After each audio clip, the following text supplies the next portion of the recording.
வணக்கம் நண்பர்களே. புத்தி பேதலிப்பாக இருக்கிறது அப்படின்னு ஒரு ஜாதகத்தை கொண்டு வந்தாங்க.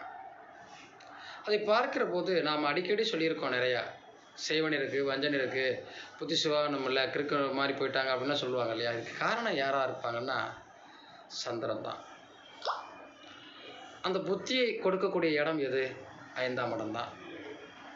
இந்த 5ஆம் இடம் புதன் சம்மந்தப்பட்டு 5ஆம் இடம் கெட்டு போய் சந்திரன் ராகு சாரத்தில் இருந்தோ அல்லது ராகு சந்திரன் மேலே இருக்கிற போதோ நடக்கக்கூடிய திசாபுத்தி காலங்களில் தான் இந்த புத்தி பேதலிப்பு ஏற்படுகிறது, மனநோய் வருகிறது, மன அழுத்தம் வருகிறது. இதை நான் அதில் பார்த்துட்டு ரொம்ப அதிர்ந்து போயிட்டேன். வாழ்க்கையில் எவ்வளோ பிரச்சனைகள் நம்ம கடந்து வர வேண்டியிருக்கு. இந்த கிரகங்கள் நம்மளை என்ன பாடுபடுத்துது.